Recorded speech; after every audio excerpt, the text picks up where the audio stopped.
Okay, good evening, everyone. Gorgeous evening after kind of crazy rain today. We'll call the meeting of the May 5th Jericho Planning Commission to order.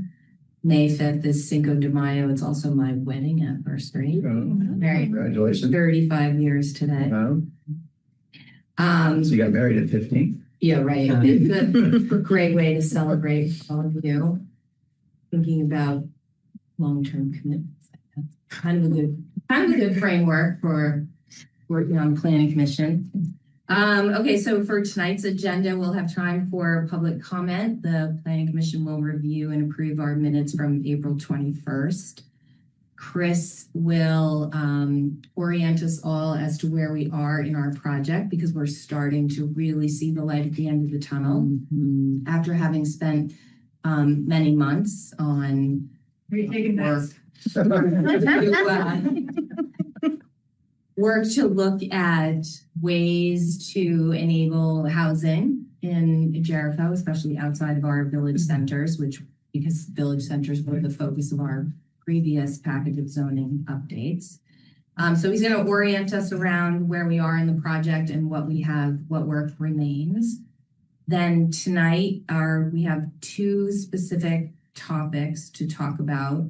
One is a recap of a discussion that we had previously about subdivisions and what constitutes a minor subdivision and what constitutes a major subdivision in Jericho and the ramifications of that. And then we will talk about the development situation of having multiple primary buildings on one lot, which seems very straightforward, and Chris's masterful research has looked at it from many different angles. So we have a lot to talk about, to consider for that this evening.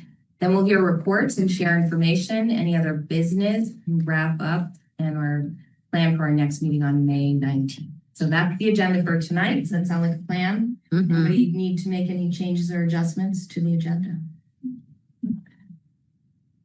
Public comment. So for people on Zoom, we don't have any members of the public here in the room. There's nobody on Zoom other than Nancy and MMC TV. Okay. I guess I would just like to say, since I missed the last meeting that you all had, and I'm sure we're all aware that there was a Front Porch Forum post about housing that also had commentary about the Planning Commission's work. I thought it was important to acknowledge here, when we hear public comment, that from my point of view as the chair of the Planning Commission, I really appreciate the advice and the comments that we receive from the public in whatever format that is. And while it's sometimes difficult to hear criticism, I work really hard on separating the wheat from the chaff and finding the pearls of wisdom. And I think it's really hard to do. It's hard for me to do. I'm sure it's probably hard for everybody, if not most of us here, to do.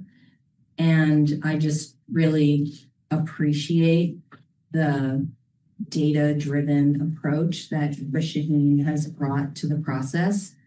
And I know that it's hard work and it's not easy and it's not fast. I think I'm from a business world where you just go, because if you don't go, it's like a shark. If you don't grow as business, you die.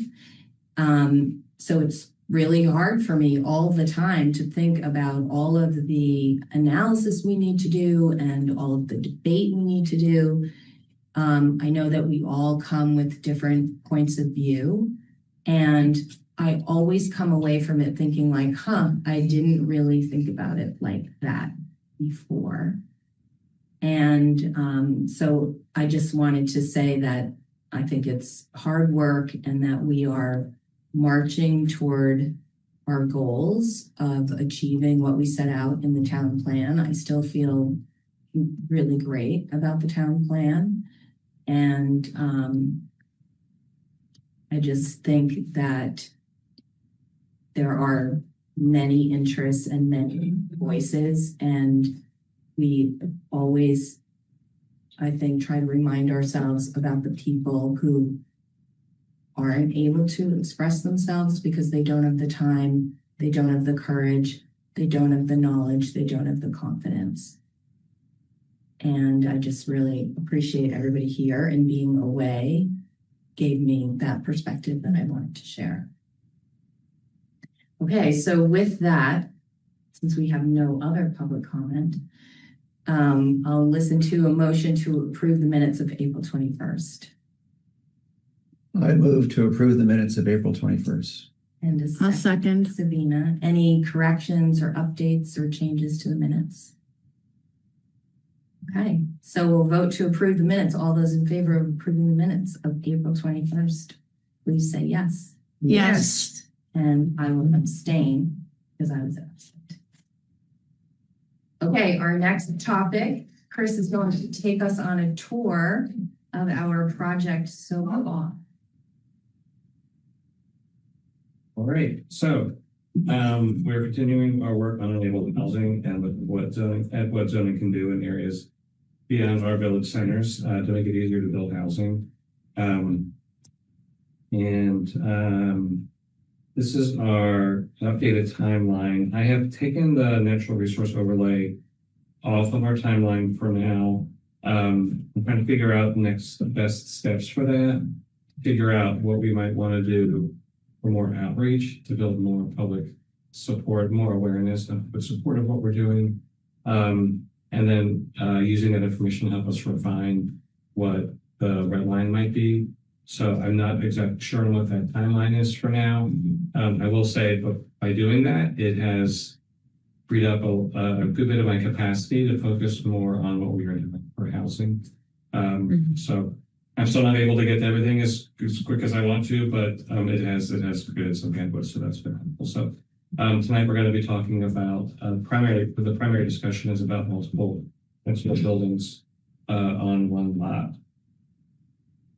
And that was one of the specific recommendations that came to the Planning Commission from the Select Board to look at. I wanted to do a quick review of where we are in addressing topics that we got from the Select Board. So this is just all the list from 1 to 9, but I wanted to walk through each of those in terms of where I think we are from our discussions, and just make sure that we're all sort of thinking on the same page for that. So I'll just kind of walk through each one. So for the first one, it was to permit fourplexes in all the residential districts. We have talked about supporting this. Would like to revisit the question of allowing fourplexes in all of the zoning districts, particularly forestry district. I've gotten feedback raising concerns about potential environmental impacts on that zone specifically. So I want to do a little more research and bring that back to the Planning Commission to make sure that that's the direction that we want to go. Can I ask a question? Is that if we had the updated NRO in place, would that influence your feeling about this? No. The feedback that I've gotten, this is both from folks at regional planning as well as folks from state forestry agencies, is just the impact of that type of use needs to really be thought through. And I want to make sure that I fully understand that so I can share that with them. But that's the only area that's it's not a concern with any of the other districts that we can talk about. It's really the only one that I think it's not allowed in right now is the rural ag residential, which is a big chunk of Jericho. The next is removing regulatory distinctions between multifamily and single housing. I think where we have gone with that is discussing expanding the fourplexes where we're comfortable doing that. The next was reducing lot size. This is where I think we have done a lot of work, even going back to the bylaw modernization grant, looking at the village centers, because we've reduced the minimum lot size in the village centers already. We went from 0.25 acre to no minimum lot size. And then we're proposing to we've been discussing about proposing to reduce lot sizes in the village district from 1 to 2.5, in the commercial district from 1 to 0.25 to a quarter acre, and in the low density residential from 3 acres to 1 acre. And then the recommendation for reducing frontage requirements. We've already, in the village centers, we've already gone, excuse me, from 75 feet to 15 feet. That was part of our previous work. And then what we've been discussing, recommending now is in the commercial district going from 150 to 80 feet, in the village district going from 120 to 50, and in the low density residential going from 200 to 80. I'm sure y'all remember we went through that whole exercise of looking at the hot neighborhoods, which is where we came up with those, with the specific dimensions. So did we, I know we had kind of tabled it at one point because we wanted to have kind of more in-depth conversation, but have we made a decision to just not look at rural ag and forestry for any of these recommendations, with the exception, well, not the exception of 1 and 2 anymore? I thought early on we had decided to focus on the growth areas. Okay. And to look at incentives for clustering and the smaller housing that would apply townwide. And that's what the housing incentives working group is going to be looking at. That's a shame. Okay. The next 2 was multiple houses on one lot. We're going to be discussing that tonight. The other was, the next was permit and incentivize clusters of small dwellings through PUDs. So Jericho already has an incentive for doing this. Well, we did look at the minimum lots for PUDs and reduced those down to 6,000 square feet in our growth districts in the commercial village and low density residential district, as long as reducing the lot frontage to 30 feet in those same districts. Again, going through PUD is not an incentive. Sorry. Well, the specific recommendation was to look at them as part of PUDs. Incentivize clusters of small dwellings and PUDs. Yeah. And again, as long as the only kind of PUD that we're willing to consider is one where you have to set aside 50% of land, which is not the only kind of PUD that exists, it's hard to incentivize. Do you think that is going to be discussed with the housing incentives group? So there could be something that comes out of that. And we were going to think about the 6,000 square foot lot size relative to a cottage court, like small house, tiny house. How so? Well, could the minimum lot size be smaller? Right? I remember we were talking about that, and there was. Yeah, we had talked about like if to look at it in terms of scale. So if the house is small, then does that mean that standard dimensions and density can be altered to keep with the same small scale? I don't understand how a 6,000 square foot lot would work for a cottage court, for example. In that it's too small. It might be the minimum lot size would be too big, potentially. For the one cottage, Yeah. but in a cottage court with I would think minimum is like 6 or 8 or 12. Right. But my point is, like, couldn't you have a cottage, like a small house on a smaller lot? Oh, I see what you're saying. So so not a cottage court, a cottage as a member of a cottage court. The lot size Correct. associated with the individual. Correct. Yes. Because I was assuming that those would be individually owned. So you would have your own individual small house and lot. But if it had to be 6,000 square feet, then you might end up with some weird pie-shaped lot configuration, which probably doesn't make any sense. It's a little bit like the spaghetti lots we get on 10-acre zoning. My recollection was that when we talked about cottage courts very early as part of this discussion, and the research showed that it just wasn't a housing type that has been successful in other places. Okay, but that may be true, but we've put a lot of focus on cottage courts. We've talked about them a lot. My impression is that we've been encouraging them and would like to see them built. And so we can't do that at the same time think that, well, they're never going to be built because they don't work. Yeah, there are, I don't know if we talked about that. I know I've mentioned it. I don't know if we looked through them specifically. But towns like Milton have specific regulations around cottage courts, and other towns do. Is the group saying that this is something that we want to go back and look at? Well, I feel like we've been sort of touting the promise of cottage courts and as a way to do a small cluster development especially in some of our rural areas. And if we're going to sort of promote those, then we should A, believe that they could work, and B, maybe make an adjustment so that it makes sense. And I just think that if the 6,000 square foot lot size is based on a 4-bedroom house, then that seems big for a small house in a cottage court. But that could just be my opinion. I don't know. I think if I may rephrase what you're saying, it's not so much that we're going to say we need to encourage them, but not set lot sizes that makes them impossible.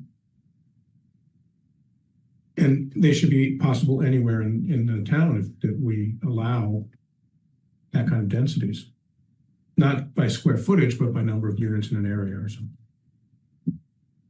Yeah, right now, they would be possible under our current regulations as a PUD, where you can have multiple lots, multiple buildings on a lot.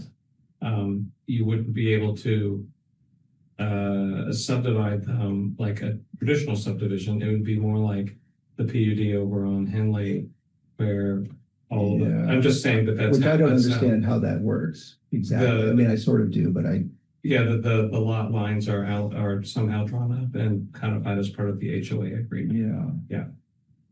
I guess I'm just thinking of the idea that you could, as a starter home or downsizing home, you could have a really small house on a really small lot. Land cost is a huge driver on housing costs. And so that's all. I'm just asking that.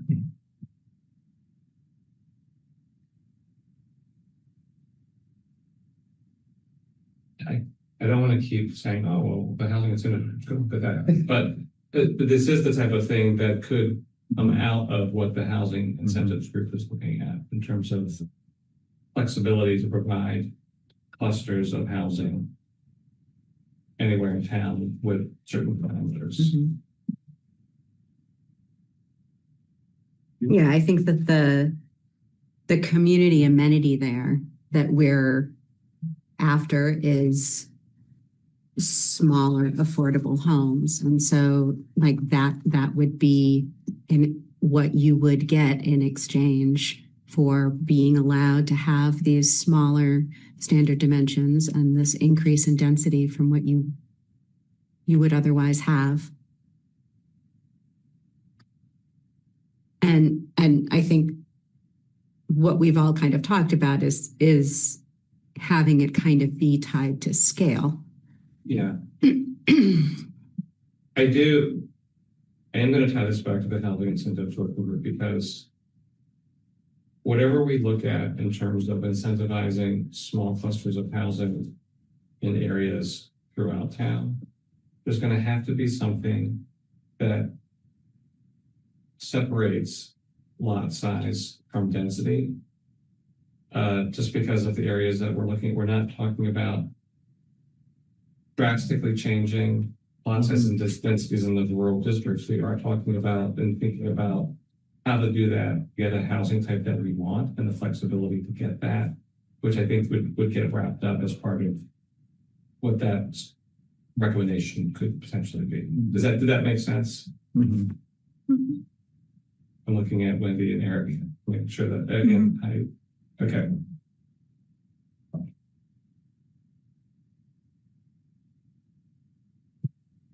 Moving on to the next slide. Okay.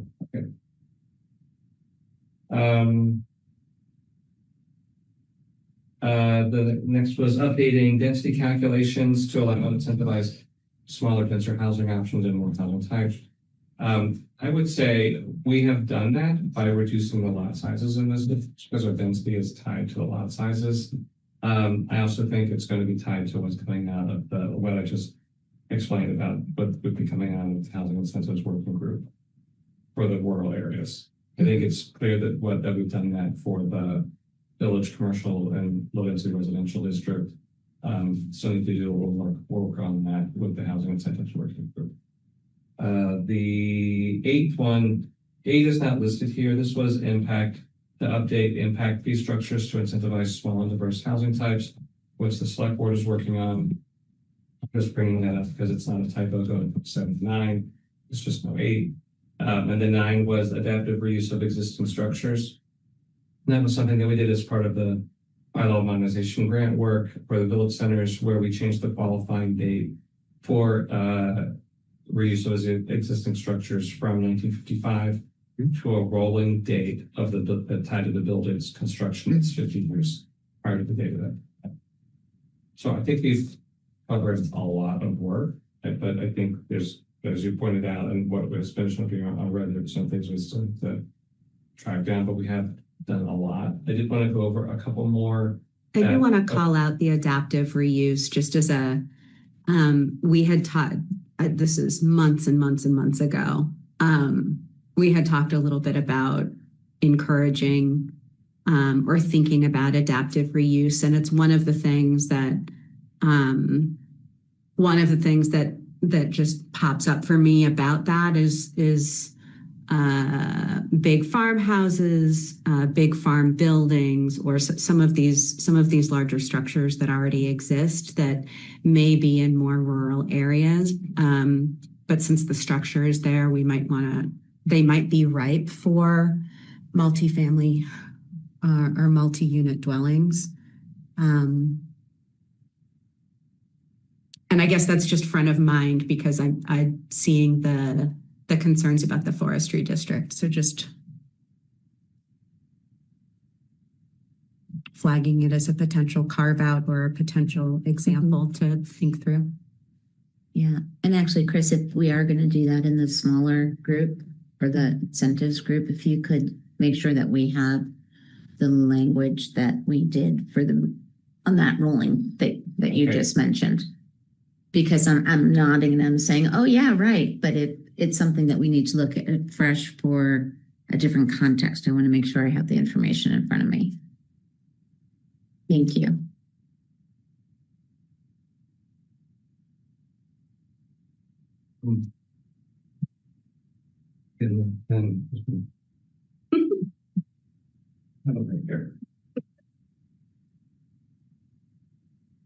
Because I'm writing so many good notes.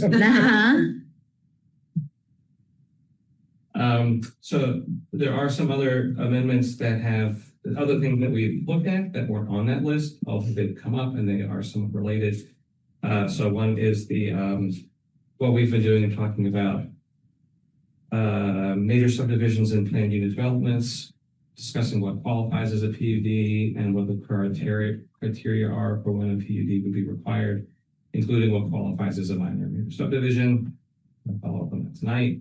The purposes of the low density residential, commercial, and forestry districts. We've worked on that a bit. And then the definitions for lot coverage and impervious surfaces. So I think we've covered a lot of ground. Can I add? Yes.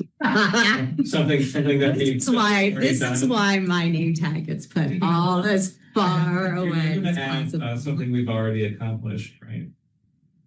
Something I think we've already accomplished. Yeah, I just want to make sure it's there.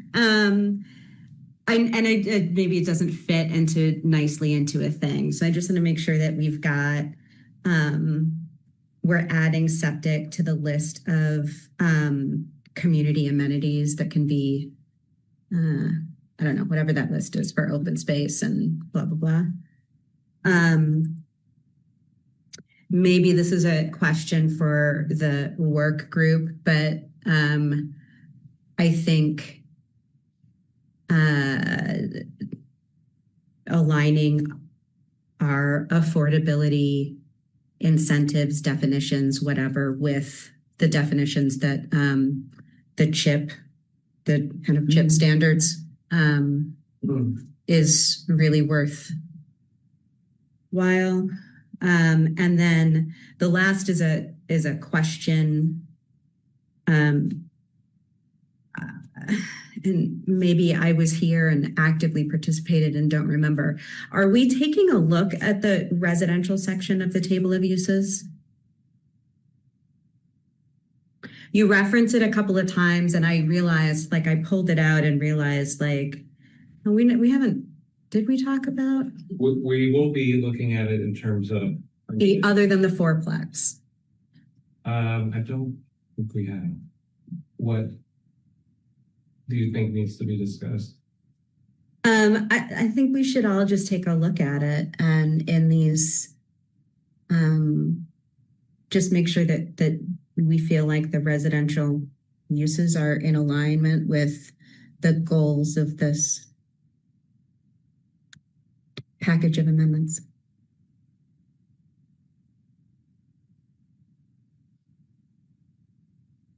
I confess I don't remember it at all. So I think that's good for us to do, because I know at least of one in my mind that we should look at. Yeah, I've got a couple written down, but I don't like. I feel like it's worth an informed discussion rather than just. Right. And also like with any revised definitions. Oh, right. Revised and added. You're just saying that as an accomplishment that we've done. Well, I'm only asking that because I want to make sure that there aren't some you think are missing that we need to add. No, I was saying it in relationship when we're looking at the table of uses for each district, that we also are keeping in mind that our suggestions for revised definitions of those districts. Oh, Making sure. So that those are in alignment. Oh, I'm glad you clarified that, because I was thinking about word terms definitions, which we've got a bunch of new ones. Yeah, that's true too. But your point is a good one. So I'm going to say what I think I heard you say. Aligning the table of uses with the new purpose statements of the districts. Mm-hmm. Got it. That was not on the list, so that's good to have. All right. Any questions about that? This was helpful. Yeah, I think it's been helpful in terms of seeing what we've come to consensus on, and where at least I know there were some things we needed to wrap up, and then identifying a few more, which will probably just mean that our timeline in the front will get moved out a little bit. But I would rather take the time that we need to make sure that we're getting it right. Right. So the next topic is clarification on how the 5-year time frame for creating new lots that leads to qualifying for a major subdivision works in a practical matter. So what I want to do tonight is just a walk through an exercise. Thank you, SJ, for doing this with me and figuring out how to visually show what the regulations are doing, and making sure that they're doing what we're intending them to do. Can you read what the text says? What the word description of this is? You have that handy? I don't. Yeah, I meant to bring that down, and I just don't have it for me. But the what? What the written description paragraph of the graphic is, like of the new revised. I summarized it here, but it's not the exact wording that I think you're asking about. Yeah, I just wanted to see exactly what it says as I'm looking at the pictures. That makes sense. It wasn't part of what you sent to the It was not. in the agenda. It's part of the packet for the last meeting. I'll look. But while she's pulling that up, and for the folks at home, I'll just summarize that. Just a recap of what we did at the last meeting, or even 2 meetings ago, was looking at changing what qualifies as a major subdivision by making clear that existing lots at the time of the subdivision don't count toward the number of lots. So right now it is 4 lots plus the existing lot, originating lot. And what we were going to clarify was that it does not include the originating lot, which in effect would increase it from how we are currently doing it from 4 to 5 lots. And also the time period that those new lots get created and count for that major subdivision is currently 120 months, which is 10 years. And we were thinking about reducing that to 60 months, which is 5 years. And those timeframes are at the date of a specific subdivision, of a new subdivision application. So when a subdivision application is applied and determining whether that is a minor or a major subdivision, you look back from that application's date. Okay. So I have a question about that. When you look back, are you looking back to a filed plat in the land records as opposed to another application or a hearing or something else? Because that timeline can also be pretty long. A year. Yes, I would say it would be the date that it was officially created, so that when it's filed, when it's recorded. Okay. And if the originating parcel was an amendment, say an amendment on a PUD from a previously originating parcel, the previously originating parcel doesn't matter. It's whatever the amendment was that was filed in the land records as of 5 years before that's the clock. I didn't follow that, sorry. So if the originating parcel itself had changed over time, doesn't matter. Any of the prior changes are immaterial. It only matters as of the 5 years. It only matters as of this application for this particular parcel. So the only thing I was thinking about was, which is rare, but possible. So how would the text handle it where you have like, I had a good example and now I probably can't think of it, where every lot, is every subdivision always a subdivision of one lot going into more lots? Because aren't there sometimes subdivisions where you have 3 lots going into 5 lots?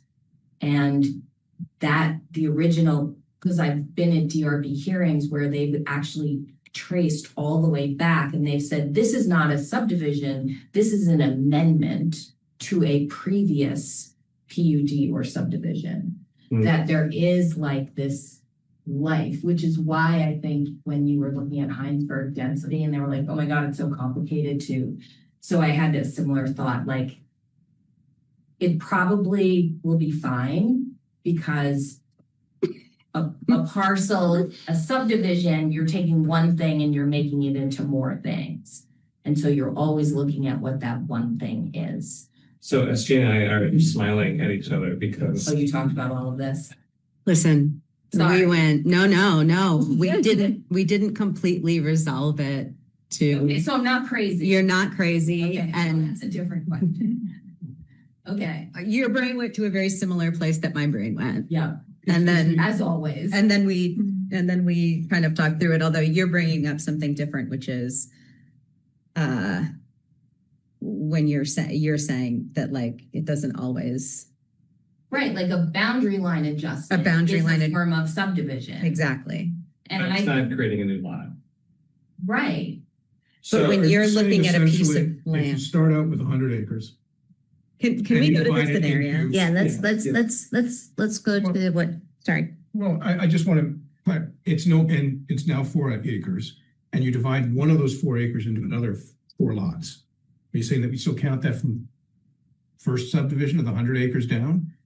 And I think that would be foolish. I think we should be saying, we had 100 acres, we divided into quarters. Your quarter was good for 5 years, or whatever. That clock reset. You divide your quarter into another 5 quarters, 5 years later, the clock should reset. Yeah, but It if shouldn't be you- going back that If you subdivide your quarter 2 years in, then you have a problem. then it's a major subdivision. And you're no So, longer like, looking back to that very original lot, which is, Well, if I but understand, that's what happens now. You You go all are. the way back to that first lot. Is that correct? I don't know. I don't know how they make this determination now, how far back they go. Well, they have a They go 10-year 10 look back, years. I guess. I just know that it's been complicated. And you might have a subdivision that then wants to subdivide part of the subdivision that was subdivided 3 years ago and a different part of the subdivision that was subdivided, 1 year ago, Mhm. 6 years ago, and 1 year ago. Because that's kind of what we want, right? We Yeah. want this like dynamic. On the other hand, we don't want this sort of like chaotic fragmentation. So you could look at the same exact thing and be like, yay, and on the other, you could look at the same exact thing and go, oh, that's not at all a good planning outcome. I think that is a good point, though, like to really ground ourselves in what it is that we're trying to achieve. And I think that that is to encourage and support incremental growth. And particularly when we're talking about infill and our current landowners who have some property and, making it easy for them to encourage the kind of infill that we're talking about and be able to do it. And also what you're saying about the fragmentation. I mean, the reason that there is a trigger point where you move from minor subdivision to major subdivision is to curb a little bit about what you're talking about, right? And so it's not that we're saying this can't happen, but if it happens on this elevated or accelerated time period, then yeah, if you're creating more than 4, or if you're creating 4 or more lots within 5 years, then this is kind of accelerated and it meets the criteria of major subdivision, which is that's where we came to.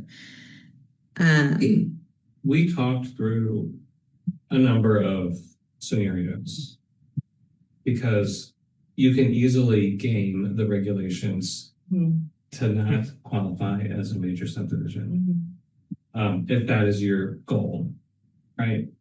What we sort of stepped back. It's like, well, what is it that what's the purpose of this? And the purpose, as we saw it, was really to address a situation that's shown up here on the screen where you have a major property that's subdividing off one lot at a time for whatever reason.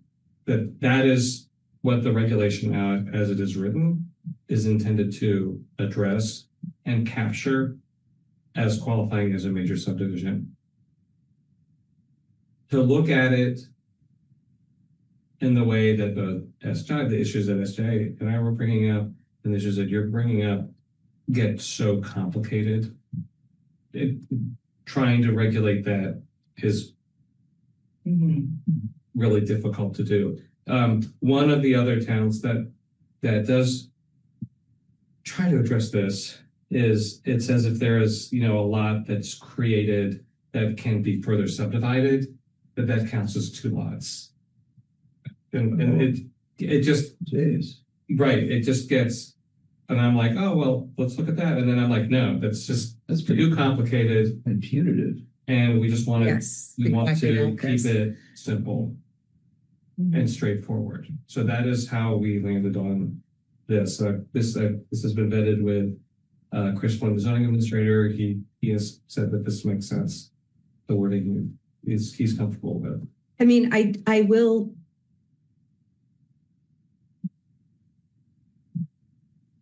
It would be interesting to see how, I mean, it is currently being done, right? All we're doing is Right. well, all we intend to do is change the time span from 10 years to 5, and to clarify an ambiguity, which is whether or not the originating parcel counts towards the number that triggers the subdivision. So those are the only intended changes Right. that we made.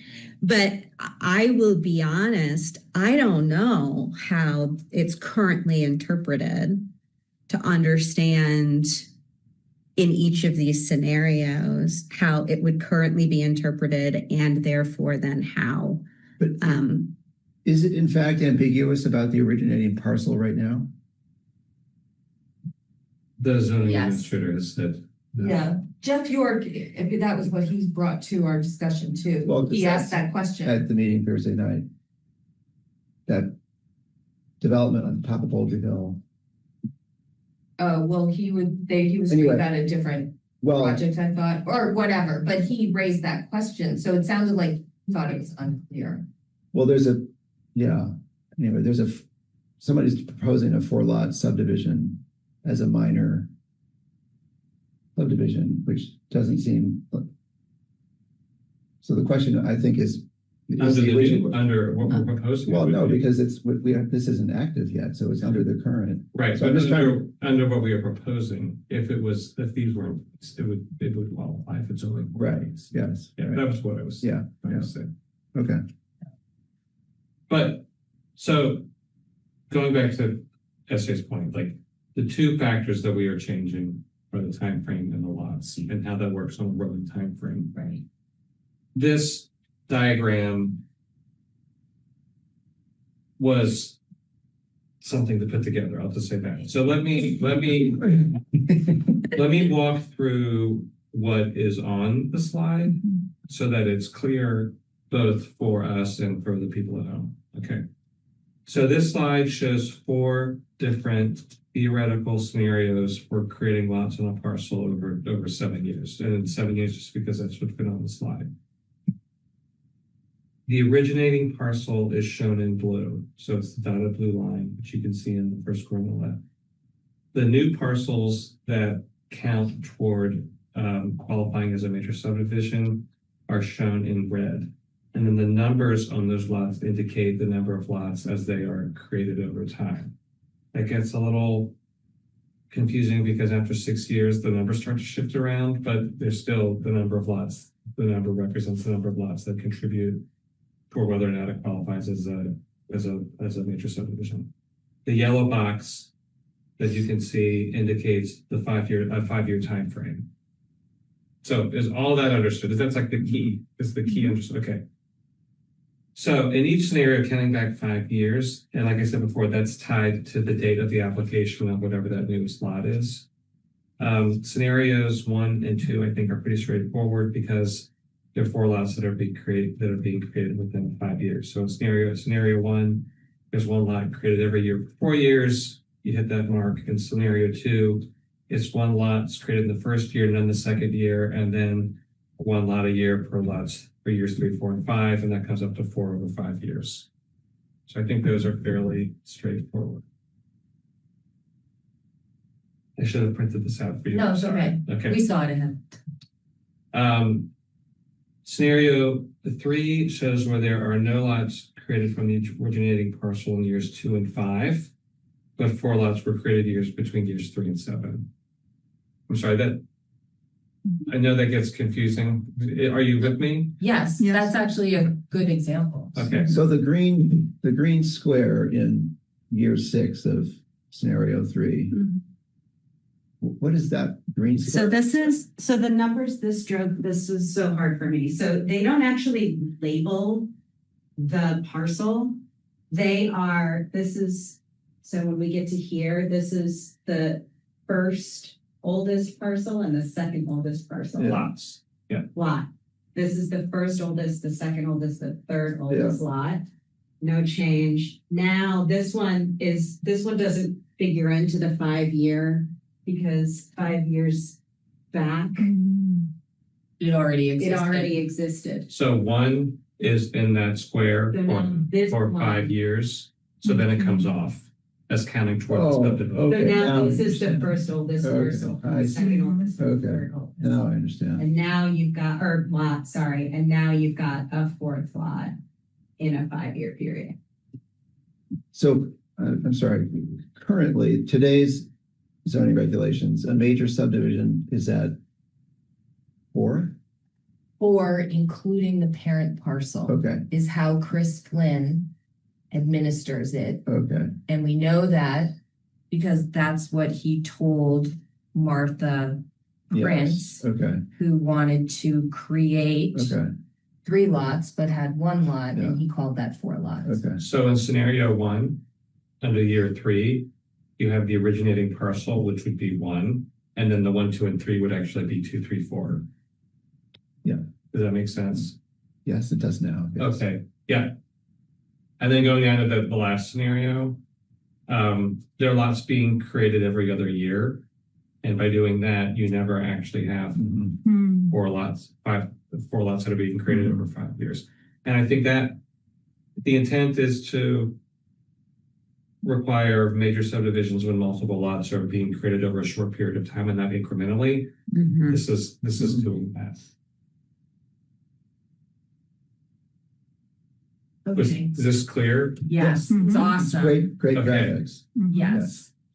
And if in some particular year I'm looking at a lot 2, so I've got a 1 and a 2 and a parent, and my new subdivision is actually splitting apart 2, not carving out another piece of the original parent, my clocks has started, whenever that lot 2 was created, that's when the clock is, not have enough, because now I have a different parent. This is not set up to solve that. Right, right. Mm. But that's how it would work.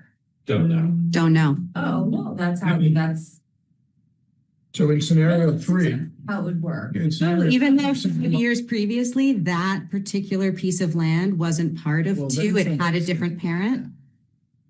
Well, then, Then you could, isn't that scenario To make 3 that block really, number really 1 that clear. disappears? The text needs to pick one here. you go back to your definition of the originating parent parcel. This is what everybody's in. This is not the exact wording. Right. Because So that's what I'm saying. If you're subdividing a new lot that you created from the parent is sort of like, but if the parent is only 2 years old, right. is it Now tied? new parent, it's like, it's like generational. So then is It's it like- tied to the landowner or is it tied to the land? I mean, it should be tied to the land. I don't know. That Anne, makes So- off the top of your head. So this What? was where we, that makes. This is where Chris and I, like, we broke up, we got back together, we broke up again, and then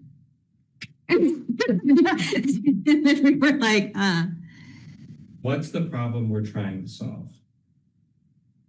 Well, before I answer that question, I think this is so helpful because it makes my brain go. Because I can I can quickly come up with examples where it gives me questions, which makes me think like the text has to be really precise. But if I look at this and I'm like 10 acres, village district, I go from 5 acres, now I have 1 acre, and then I go quarter acres. It's like very orderly. I go from big to small, 5 years, incremental. If I look at this though, and it's like 200 acres, and it's going from 1 parcel, 200 acres, then it's like 5 parcels, 8 parcels. Now I've taken this 200 acres and I've rapidly carved it up. And without clustering, without shared driveways, without any of the things that we like. this is why I push back on what you're saying, which is if it resets then you do get to game the I system. know, I. If it doesn't reset and it's tied to the land, Yes, then there's no gaming of the Exactly. system for what Right. you're afraid of. Okay, then I totally misread the definition. So the definition still doesn't. But I don't know how it is currently interpreted. Right. And again, like we had a very clear mandate. We're Right. changing the timeline and clarifying how the 4 is defined. And then we get to, and this happened with us with density too, and doing the density calculation, we get to like trying to explain it, make sure it's really clear. And now I'm unsure because I agree, like that's where my brain went too, of like, okay, well then I just subdivide it and then I start the clock over and then I just keep subdividing. well. Yeah, And that that's why I defeats the think purpose. You can't reset the clock like that. A clarifying question, because I think I'm missing something conceptually. Are you saying that, or are we suggesting that the child parcels never become their own parent? In terms of They do after 5 years. After 5 years. after 5 years? Yeah. Well, they become their own parent, not necessarily after 5 years. They become their own parent. It's a determination of whether there's a major subdivision Well, happening. to me, that would be up to the zoning administrator and how they're interpreting the regulations. So if you have a 50-acre, a 10-acre lot and it's divided into 2 5-acre lots, then that one 5-acre lot, if it's further divided, then that 5-acre lot comes to the parent subdivision. Mhm. That's how I would look at it, but I don't know Yeah. how the zoning administrator would look at it. And Well, that's the zoning administrator's job, is to interpret the regulations and apply them. And I think we need to think through glaring loopholes and try to address them in a way that's reasonable. And I think the conclusion we came to was the way that we've written it now, the way that it's proposed, is clear and it's straightforward in how to address this situation. And that's good. Is that? Because they're not saying this is all confusing and a problem. They're just saying timeline is too long and clarify new. Right, originate. but I think that the second that we introduce a definition, we create clarity where there wasn't before, where there was just interpretation before. Right. And so, and I think that that's your concern and your question, which I think is valid. And Wendy, I think that your question kind of gets to, well, then how does like my land is influencing my neighbors and my neighbors are influencing it becomes big spaghetti. And so we want to do that. this quickly became a place where Chris and I were both like, this is bigger than what we were tasked with. Mhm. And also I do have the concern that, again, like the more clarity we provide, are we influencing? And so the only place I came down to, which again, I don't think is liked for regulations, is just like being really clear about the intention. Mhm. Well, which makes sense because if we are leaving it to the guidance, the discretion of the zoning administrator, having intentions stated gives more clarity for that decision making. So I always think the context and that background is super I helpful. think it's going to be important to define whether, because if you take a 100-acre lot, you divide it into four 25-acre lots, then, somebody could say, okay, well, this is now my parent lot. I'm going to divide this into 4 lots or 3 lots. And then, everybody does that. And all of a sudden you've got 12 units in a 1-year period. That should be a major subdivision that isn't. Right, So I think that right. defeats the purpose. I mean, Right. it creates a problem that we don't want. That's a better way to say that. So I think that it needs to tie back to the original subdivision. So, So as you can see in the example scenario, it's happening in year 7, but it's still tying back to the original parcel. I know, but Susan's question was, why couldn't I take, little lot number 3 there and divide that into, say that's my new parent lot, and divide that into 3, and then. Yes. Yeah. Susan's Everybody question looked at is it, the all one of a that I sudden, drew up. it's Right. much- Yeah. Um, And we didn't, when Esther and I were talking about it, we didn't want the decision of that property owner, it could be different, to then trigger a requirement for the property owner of the. Well, I don't know. That's Well, where you could have a. I'm ambiguous on that. encumbrance. You're always, there's always Right. things like that when you buy land where it's like, well, you can't do this for 2 more years, or in 3 years, you have to agree that you're gonna, whatever. But I do wonder if, So you would be selling your new lot encumbered by the constraint that says you can't further subdivide for, Yeah. if you further subdivide, you may be subject to a major subdivision. oh, right, that's a good. It's not that you Not that can't. you can't. It's Right. that you might be Yeah. subject to, within the next, however many years, if you were to subdivide, you may be subject to, and that's true for the other. Because it's tied to the app. Okay, so then does that meet a goal if that person then only wants to create one lot from their little lot? They just bought their little 5 acres and now they want to split off an acre and sell it to somebody and they bought this land. What does subjecting that individual subdivision to major subdivision requirements accomplish when that new little 2-lot subdivision cannot retroactively change anything about previous layouts and cannot prospectively force anything on any other future subdivisions? So why is that? To keep it, to protect from gaming the system. So most towns don't have a window like this. There were only Jericho, it's Milton, Charlotte, and Jericho of the jurisdictions that I've looked at that have a window like this. Most it's just like what you apply for at that time. And the way that it's written here is the same language that's at least in Charlotte. And it's similar, if not the same language in Milton. Although Milton is the one that includes the wording about the lots being further subdividable, which I thought was getting too complicated and I didn't want to include. Did they have the definition Of, of the originating parcel? I have to go back and look. So we have to be comfortable with being a little uncomfortable. Otherwise, we're never going to make any progress, right? And the language, It's it's kind of- important what right. the language is, what the That words it's are. clear, Yeah. right?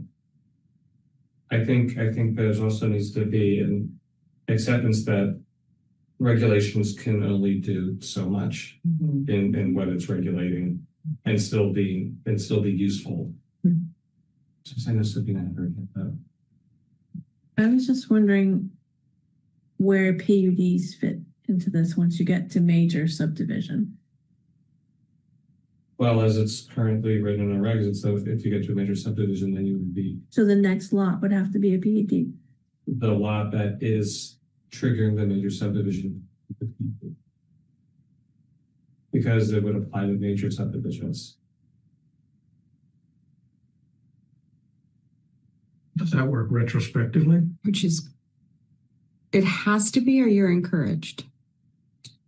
Right now, the way the regulations are currently written, major subdivisions in certain districts are required to be a PUD. It's a really good question, Sabina, because then If you start with 4 and you get approval as a minor, and then 3 years out, you add a 5th, are you a major Usually required subdivision? to go through a PUD. That's how Thank you. regulations are currently interpreted. that doesn't make any sense. So, Well, but one of the changes that we have on the table is to reduce that requirement to only the rural ag and forestry districts, right? And low density residential. Okay, and low density But it residential. doesn't So- make any sense because you're not going to get the benefit at that point of the PUD. Well, that's why I was thinking about the So- district. You would, because if you're subdividing in rural agroforestry, you're 20 acres Okay, but at least. I think where this is most important to really figure out is rural ag and forestry, because if you've got a 100-acre lot, like, you could easily create a lot of suburban sprawl Right, without, any ability to control it, right. which is So, not what we want. You Right. can do that under the current regulations. On a On a 10-year longer timeframe. A 10-year. On a much But- longer time frame. In practice, how does that work then? So I hate to pick a real example, but so you've got someone who's carved off 2 acres, or 2 lots, wants to carve off one more. That could potentially, or if they were to do it now, would trigger a major subdivision, which then is going to require a PUD. So how do you do that with one? Because it applies to the originating parcel. So on the originating parcel, say if there's an open space requirement, that open space requirement applies to the originating parcel. That's where the lot's being subdivided from. Okay. But And then, so you're setting aside 50%, and then the Or 25%. parcel that you pick, you have to put your building, The like, originating parcel might be a different owner by that. Because it'd be the originating parcel that is creating the lot that's. Okay, so the originating parcel is creating the 5th lot now. That's puts me into this. But the originating parcel, maybe it was 100 acres. There might not be the 50 acres left. This last lot might just be 10 acres, and there might not be 50 acres Could left be, undeveloped. it could be. so it's 50% of what's left. But if I own the land and I subdivide it incrementally, and I get to a point where there's 4 other little lots and it hasn't been a major subdivision, I still own the parent parcel, and then somebody who bought lot 4 wants to subdivide that, Right. I'm being penalized as the owner of the original lot. That doesn't make any sense. Yeah, we talked about. If the PUD, like, this is where it doesn't make any sense. So now in that scenario, why would the PUD be tied to the originating parcel and not tied to the person Right, seeking the because that person is subdivision? being penalized. Like, I think what, again, so understanding how these things are currently worked out may be helpful in providing some clarity about the language here. Because we're not tasked with solving this problem. If there is a problem, I don't know that there is. However, the regulation is currently being interpreted does not change. We're just changing the time frame from 10 to 5 and the number of lots. And that's our intention. I guess again, coming back to Susan's point and fear is that we don't know that that's all we're changing by providing the language that we're providing. Because we are clarifying what an originating parcel is. Is there an underlying fear that someone who has that much land will game the system to get past it?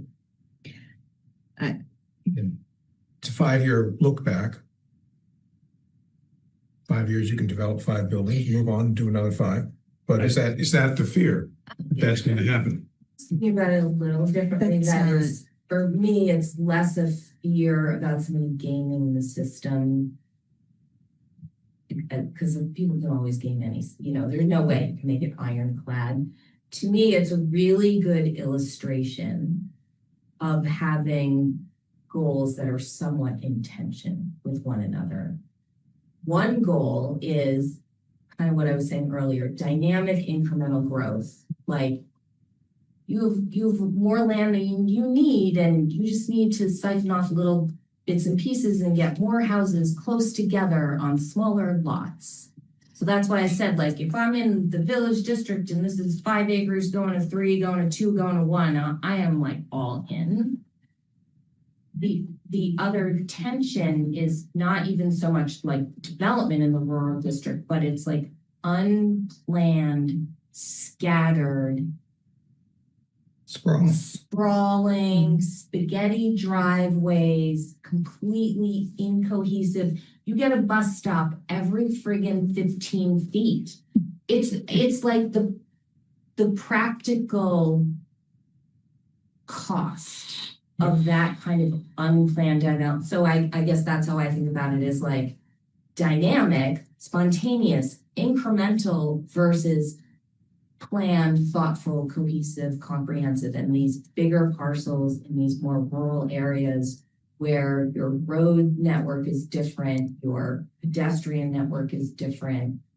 It just seems like it maybe works a little bit well for most of the situations, most of the time. It'll probably be fine. And as Chris said to us at the very beginning, when he first joined us, he's like, the job of zoning is to avoid the worst outcome. And I'm sitting here going, okay. Here's a bottom. Right. Like, that's what I see. Avoid the bottom. I've thought of that a lot of times. And it's like, you can only, we can't regulate influence. We can't get people, unless you can only do so much with encouraging and incentivizing and all these other things that it's really, and so I'm just making sure that this calculation doesn't produce a bad outcome. And maybe sometimes it will. I think it might, and we might need to just take our chances, but I think there are things we could clarify. One, like the originating parcel, which we are doing, and then what the consequence of the PUD is. Because I really struggle with the fact that you're going to potentially penalize the person who happens to own the original lot when they weren't the one who instigated the PUD. And so that, to me, doesn't make sense. I don't know what the solution to that is. Yeah, I don't think that's how it would be interpreted. Well, that's what we said a few minutes ago. Well, that would be for the zoning administrator to, I don't believe that that's how it would be interpreted. Because that you wouldn't be able to then force another property owner to go through. Right, right, okay. Yeah, the way in my head, I'm not the zoning administrator, but the way in my head, if in scenario 1, if in year 3, if lot 3 gets further subdivided, then lot 3 becomes the parent parcel, the originating parcel. Well, how is that different than your? And in my head, that doesn't make any sense, because if I go, I'm like, okay, I'm gonna cut this guy in half. I'm gonna go back to see what it looked like 5 years ago. Sure does look like that. But Like resetting that clock. But 3 did not exist. 3 is the originating parcel for the subdivision that's currently being considered. Can we be clear about that? Then I don't think there's some inexactitude with that we should remedy. Because that solves Chris's problem as well. There are so many variables and how this could play out. I think that the way that is written is clear enough for the zoning administrator to use an a interpretation. parcel of land as it existed 5 years prior to the date of a subdivision application. In my mind, Right. a parcel of land 5 years prior to the application is the big blue guy.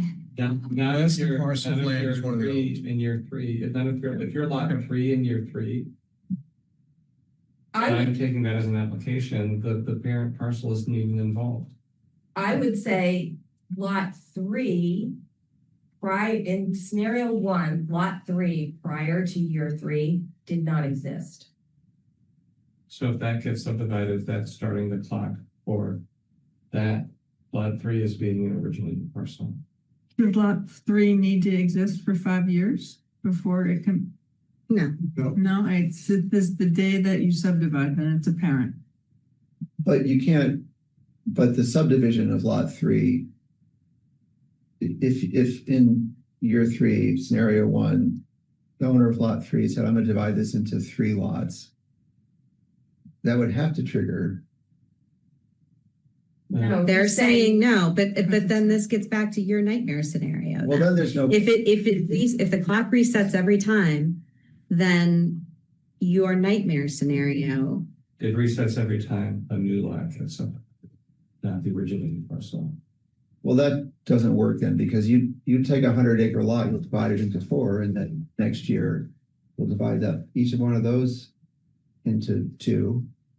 And then the year after that, you'll divide each one of those into 2. And so suddenly you've got 20 acres subdivision. It doesn't Yeah, but the other thing against to what keep in you're. mind is that if someone were to do that, they would get caught by Act 250. They'd have to go through Act 250. Well, that's assuming it's the same owner the whole time. Because Act 250 is the same owner. Actually, I don't know. I don't think it is. Why would that trigger Act 250? What does Act 250 tie it to? Because once you get up to 9 over 10 years, period. But why wouldn't it reset? Doesn't that have to be the same owner? As I I think said, it- I think it implies the same owner, but I think it's the developer. I don't know if it's the Yeah. owner. Because there's something about a certain mile radius. But like, don't you think that the thinking that goes into that, like that logic and rationale might be used I really in this think that interpretation? I think this is being overthought. Now we're back to the conversation. This is when Oh, Chris and yeah. I broke up. This is like one of my nightmare. I think there's a. Yes, I'm with you. Can we feel like I'm in the we have 11th 45 minutes left and we have another big topic Looks like to nesting. Yes. cover and chew on. So So All I we're the draw. I don't Table know. it. I still have questions, but I Yeah. think we're kind of at an impasse and we should move on for now. I We're don't not know. gonna To get me, any it seems like a good way to avoid like it's negating our PUD requirements. Yeah. But Well, this is catching more than if we didn't have the 5-year window, which most jurisdictions don't have. I think there's a potential. The potential risk of this, I think, is in rural ag and forestry, where you have really large lots that could get subdivided and developed in a sprawl pattern without any control. This is and rural that's where we want agri-forestry. to be effective. This is also where we have landowners who may be looking at selling small bits of their land to Who would most benefit from scenario Yeah. 4? Yeah, no, not for the nightmare scenario Yes. sprawl, but to make Exactly. the tax payment for this year, or because they've got a kid who wants to move back or whatever. I Like, need to take the risk. I mean, Mhm. might be that simple. I think we also need to remember that there are other programs that we could remind people of that will reduce their taxes, like I'm just Being picking in- it's not. current use, things like that. There's lots of reasons why people. Subdivision is not the only option. We also have other zoning regulations that protect resources on large sites like that, like the natural resource overlay.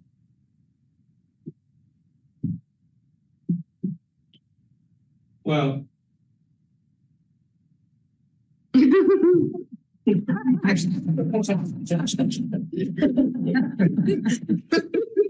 You nailed it. No and yes. Next slide, please. Good discussion, Yes. like, We could Yeah. discuss the daylights out of them. right, I think, yeah, I think the question is whether or not we are comfortable with staying in the lines of what was asked of us versus asking the question of, does it make sense? And are we opening up Pandora's box? I mean, that's the first decision, because I've heard you both say, but what we were asked to do is this thing. And now you're saying yes, and there's this whole other, are we opening up something else? And so I think it's important to decide where we are. And then if we are going to open it, then it requires more. Yeah. And I think Yeah. that this hasn't been a problem. right. Well, Well, it has to specific landowners. We've heard. from- that's what raised the issue in the first place, was that the subdivision was being classified as a major and requiring a PUD. That's right. That's If right. it were just being classified as a major, I don't know that that was really the objection. It was really that it was requiring a PUD. Right. But we were resolving that question because that particular situation was in the village district. For at least for that situation, And increasing the number of lots right? and reducing the time frame.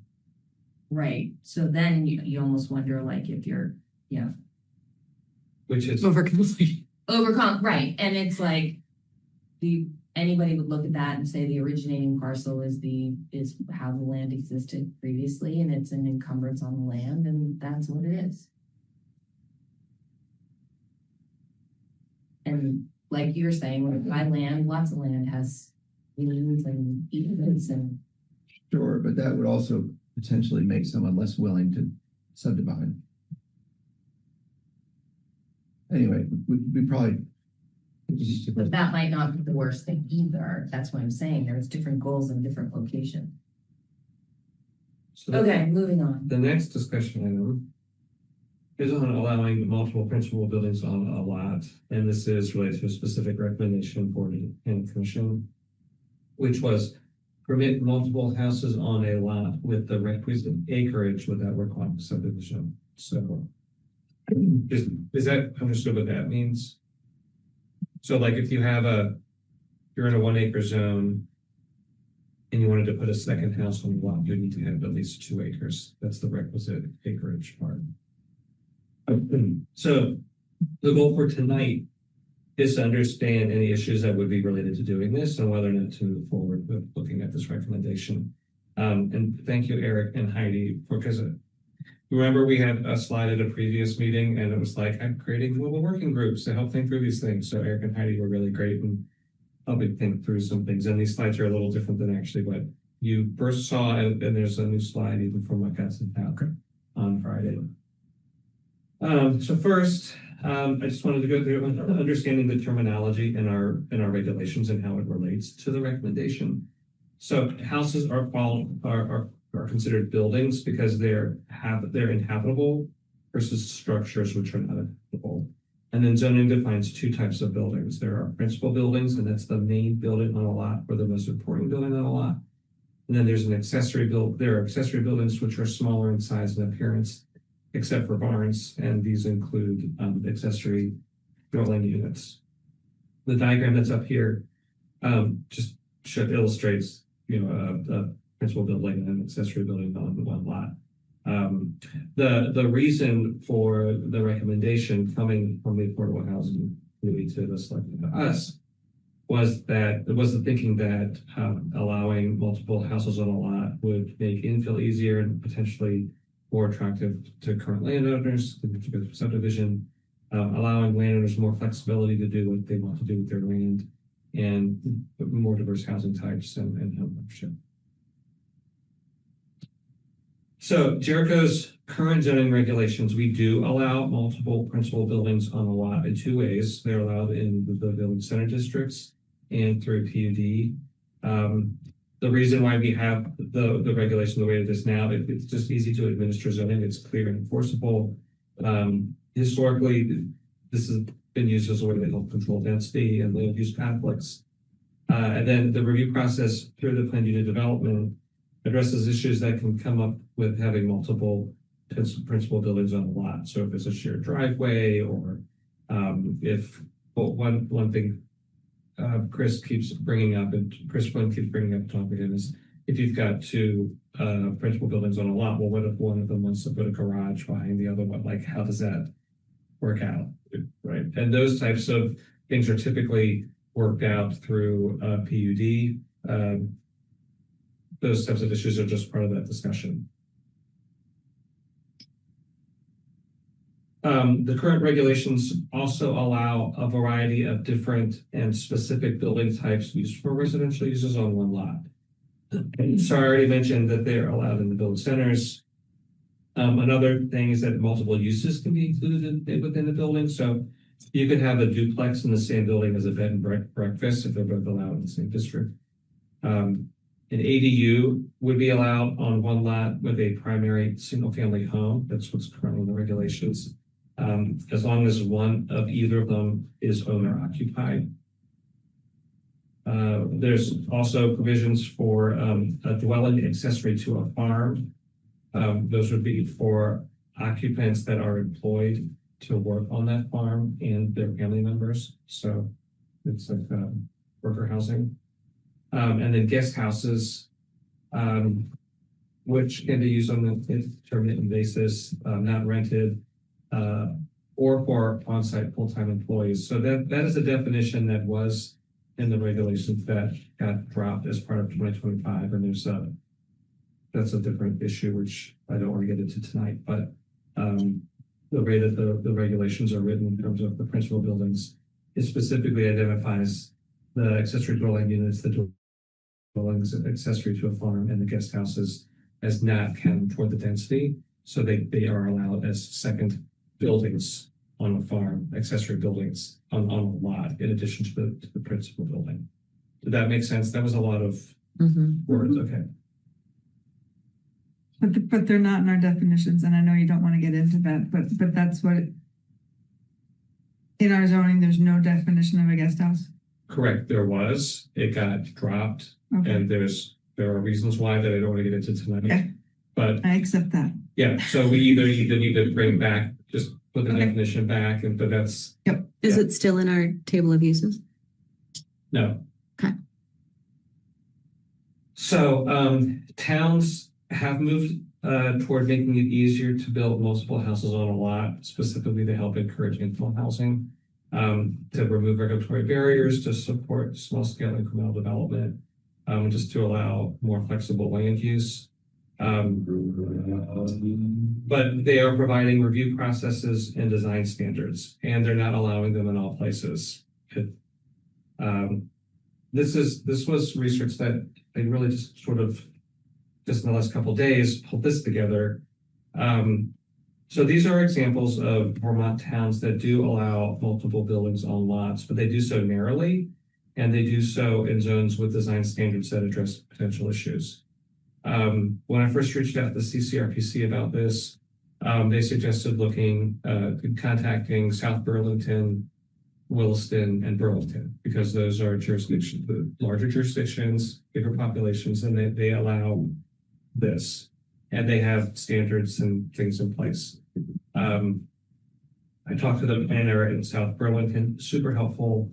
In 2020, they did a revamp of their PUD regs, and as part of that, they required every principal building to have its own lot. They made that change. But within a couple of years, they did away with that and allowed multiple buildings on a lot, and they adopted specific standards to apply as part of doing that. They have seen some houses get built, but most applicants, when they go through that process, find all these complication issues, and they end up going through a subdivision anyway. So it's not that they haven't created any new housing, they have created some, but it hasn't been a lot. It's been a small amount. So this slide lists 6 towns, small towns that are more the scale of Jericho, and I've included Jericho on that list, that do allow this. Several have form-based codes or site layout standards that are specific to them. And they're typically just in the village districts. One allows them in an industrial district, but otherwise it's in their core areas. And this is the approach that Jericho has taken. We allow multiple principal buildings on a lot in our village center districts, but we require a PUD if you want to do it in other places. And that's consistent with how these other small towns have done. They're trying to concentrate, they're trying to encourage the info where they want it.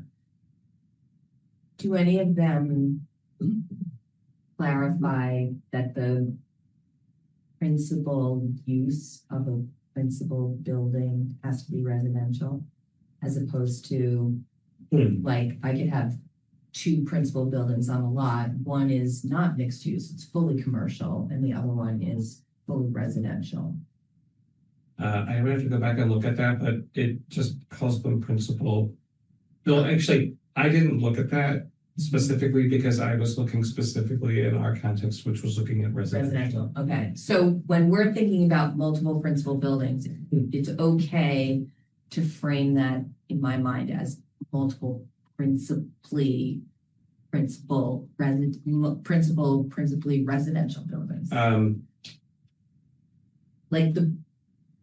Right? Well, let me go back. So I think the way that our regulations are currently written, it doesn't say that the principal building has to be residential. Mm-hmm. So like in a village district, you could have a store and a house next to each other on the same lot. Like Right. Joe's could put a house on. Yeah. Right, Was that what you were asking? yes. Yes. So do I then need to think about this in terms of, well, I have to really think about, it could be multiple commercial buildings, whatever our regulations, even though our driving goal is to enable more housing types and not require subdivision, I think was a big reason. We were like, oh, subdivision is kind of like a hurdle. Yes. But if it, kind of like the other example, if it winds up just enabling multiple commercial structures, is that fine? Have we accomplished our goal, or do we need to narrow the scope? I wouldn't see, Think about it. as long as it's the uses are in the use table and allowed in that zone district, I don't know why it would be an issue. Because we still have setback requirements and lot coverage requirements and other regulations that are guiding, and particularly in the Riverside, there's a whole form-based code that's shaping how development is taking place. Density is just residential dwellings, though. So You would still be tied to although in our village centers we don't have minimum lot sizes or density caps. Right. Okay, thanks. Sorry. no, that's where I was going. Yeah. So Density still applies. but it doesn't if it's not a residential use. Right. So if I could have more than one and it's all commercial, I could have 77. I mean, I guess there's the dimensional standards that would provide some whatever, but you're not, the density table wouldn't impact if the additional principal building is not residential. Correct. You would be limited to what other constraints that are in the use table, because some of those uses have square footage requirements. And there are other regulations. So density is tied only to houses? Correct. Well, any Dwellings. Right, Residential so density is tied to dwellings. so like, once again, I'm like, well, wait a second, because if you go back to the concerns, The next slide or the previous slide where you were like, why doesn't everybody do Oh, right. this? No, it was the previous. It's the one. intent. It's like, why do we do Right, this? why, because I remember talking about this with David White, because we have this regulation now that you can only have one principal unit, and so if you look at the second one, separation of uses and intensity, avoiding overdevelopment on a single parcel. So without any constraint other than dimensional constraints, and we do allow a pretty good variety of commercial uses in a pretty big variety of districts. So that's why I asked you about, is it all residential? But your density would still be, I'm your not density worried- is still tied to your minimum. I'm not worried about density in that case. I'm worried about 77 commercial buildings on a, I don't know, X acre lot in an X location where that is, sure, I have site plan and I have other things which my confidence in Well, is not does at the it, highest level. does it make sense that this is, I mean, I can tell you that the housing committee's intention was residential principal building. Does it make sense to limit the conversation to residential principal buildings? Do you want to exclude commercial principal buildings where they're necessary? Just take Jerry Hill where he's got what, 5 different outbuildings? I mean, I think that's great for a different amendment package, but when we're talking about enabling housing, I don't know that I want to go down that road. And so as long as we're clear that this is residential applications and not commercial applications, go somewhere else. Or like a mixed use building, there's something in the definition that says if 50, I don't know what it is, but it's something like 50% of the floor area needs to be allocated to a residential use to be considered resident mixed use or something to that effect. Yeah, there's something like that. I can't remember what it is. So that would put it into the category, whatever that is.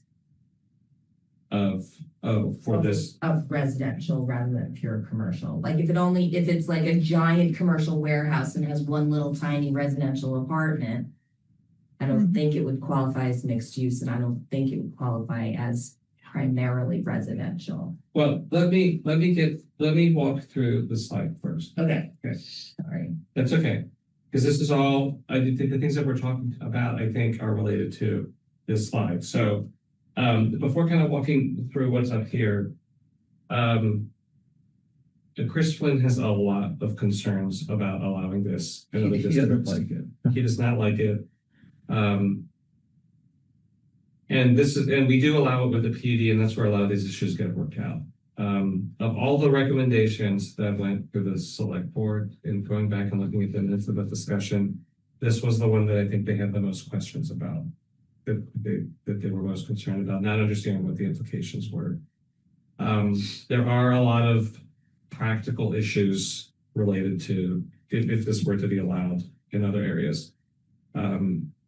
How are shared resources allocated and maintained? Driveways. If you've got a shared septic system, how is that capacity allocated to multiple buildings? That would all have to be spelled out somehow. These are the types of things that get spelled out when you get worked out with the DRB when you go through a PUD. Ownership and future uses. Can buildings be owned separately? And I don't know if you can regulate building ownership. I don't understand the ownership piece at all. Like if I have a piece of land and I decide I want to build a house for one of my kids in my backyard, what did they own? Well, my mother owned a house on land that she leased. And everybody else also leased the land. And that's a lot of how mobile home parks work. And that's actually can be a problem because the landowner after 50 years can be like, oh, this land is worth a lot more money. All you people got to move your house. Right. But anyway, that's how it does work. So she leased land and she had a lease, like a 10-year lease or something on her land. And she built her house. She owned her house. Her insurance was just for her house. And it was basically like a football. That's how I think Champlain Housing Trust does a lot of their perpetually affordable homes. The housing trust owns the land and the families own the home and build equity in the home. And then I mean, condos work that way too, right? You own everything inside your condo, but the homeowners association owns the roof, the exterior, the landscaping, the parking. These are not the things that we're talking about, they're not zoning issues, that they're And I guess that's my question about some of the things that are up here. Like a lot of these things don't seem like they fall under our purview. Like, do we need to worry about how I'm gonna arrange, what arrangement I have with Livy when I buy her or when I build her a house on my property with a stable for her pony? Like, we're going to hash that out over Thanksgiving dinner and maybe it'll get ugly, but that's not your problem. But I mean, I'm being silly because it's late and that's how I operate. But like, what of these do I, as a planning commissioner, need to care about? Or maybe not need to, but like, can. So I think the things that are like literal zoning issues that are handled through the zoning regulations would be the things on the left side, the scale of layout. If there's a limit on the number of buildings, what districts should this be allowed in? Do we want them clustered? Do we want them spread out? I mean, those are things that zoning regulations can influence. What triggers it? Is it what plans are required? Does it require site plan review? Even if it's worded a certain way, it can be an exception, so it requires site plan review. Is it a staff or DRB review? I mean, those are things that are specifically related to zoning. Okay. There are these other issues that just come up by having multiple buildings on a lot. You may not have this answer, but so when you're talking with the dude from South Burlington, he's like, oh, we got rid of this and then we really regretted it and we brought it back. And now I've got some people who, when they go through the process, end up deciding to subdivide. Was it because they started going through the realities of what their Thanksgiving dinner is going to look like and are like, oh, this would just be, this really is too complicated and it's easier to do, like, for personal reasons? Or do you know what I'm saying? Like that. I didn't get into that level of discussion with him in terms of like what was discussed in the meetings with the applicants, but he just said, as they were going through and trying to do this, it got, I guess, complicated, and it was just easier to go through the subdivision. What was too complicated the South Burlington regulations way of trying to handle this, or was what got too complicated all of these decisions that just felt really messy and felt like more risk than they wanted to take on? Because I think the one would be really informative for us to know. The other influences me less. I have the regulations from South Burlington, and they seem fairly straightforward. Cool. Okay. Yeah, and I can share those. See them. I think it's getting into the nitty gritty of how it all actually works.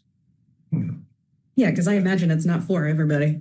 Yeah, and then I guess this also gets to the point of, well, what's the point of regulations? I mean, regulations protect people, and do you want to have a process that allows these complicated, messy situations to come up, or do you want to have regulations in place that protects people's rights and autonomy?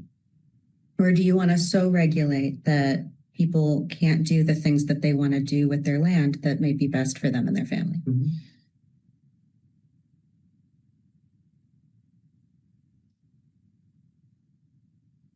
What's our question?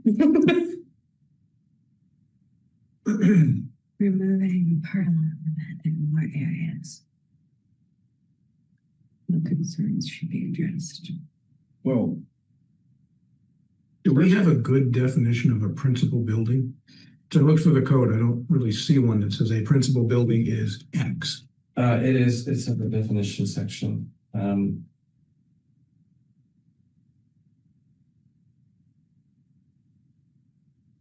These are, so I used to just put like literal wording from zoning on these slides. Mm-hmm. And I can continue doing that. I've been trying to make them more readable. So this is paraphrased, Correct. but basically what the definition says. Correct. This is not this is just a quick question. Is there a preference to have the literal wording, or is there a preference to have it more readable? More readable is fine. It'd be Okay. cool to have like a couple of copies of the regs. I usually we could, like, pass around and look at. I mean, I. Yeah. But that's basically what these are. These reflect the definition. So Chris Flynn thinks this is not advisable. He thinks it's a really, yes, he thinks Okay. it's not advisable. And did he have any examples of anybody actually wanting to do this? I think we know in Jericho Center, somebody wanted to add a second house to their lot, and they were required to go through a PUD process, which was very aggravating for them.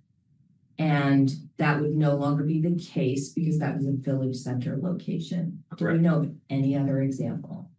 The only other example I know is across the street where they have put a second house, but they went through a subdivision process.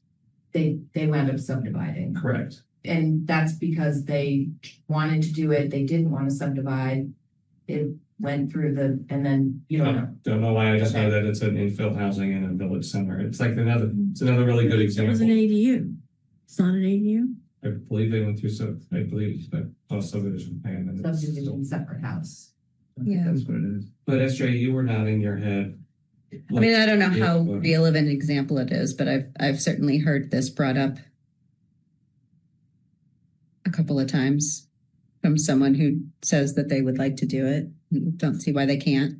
I know of one other example of where they would like to do this, but they can't, but that's because the lot size doesn't meet the minimum lot size for the zone. That's not my example. Okay. I think But some of Chris Flynn's objections, and I don't want to speak for him too much, but I talked to him about it the other day, and I think a lot of them that he mentioned then at that conversation seemed to be of the kind of messy interpersonal, like sharing the septic, who owns what, how do you figure that out, stuff Who that, maintains the driveway? yeah, stuff that, is maybe outside of our purview and up to the people to figure out themselves. So. And what about, so you live next door in a neighborhood and the person next to you has a 2,500 square foot house. If they wanted to build an ADU, it would have a certain dimensional requirement to be smaller and purely subordinate. This would enable them to build, a 6,000 square foot house right there next to you, which would be good in a lot of ways and potentially not good for one or two parties. Mhm. Right. Using the word "you" loosely. Like, Yeah, one would, right? So for once again, kind of thinking through the example, like it's easy to think of good examples. yeah. Or, and we haven't gotten yet to the discussion of how many we would allow, but what if they did 3 or 4? Well, I think one of the premises that Chris had floated, or one of the questions was, would density, how would the density limits Sure. would still apply? Yes, but So like in South Burlington, part of the application is you have to demonstrate that you would be allowed those houses based on the other regulations. So- Yeah. So you could subdivide. If you have enough land that you could Right. do a subdivision, you're just choosing not to do a subdivision. So, but we're going potentially on the table, 1/4 acre zoning in the village district. 1 acre zoning is low density when that's currently 3 and 1. So Susan, am I following you that if we do that, we are opening the door just through that for multiple principal buildings without subdividing?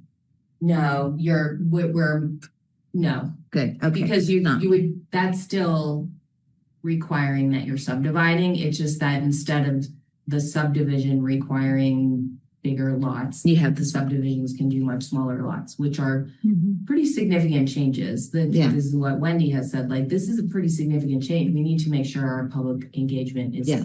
out there. We're quadrupling the density in Right. the village district and tripling the density in the low density residential district. I mean, we could probably have just done that Mhm. 9 months ago and all gone home.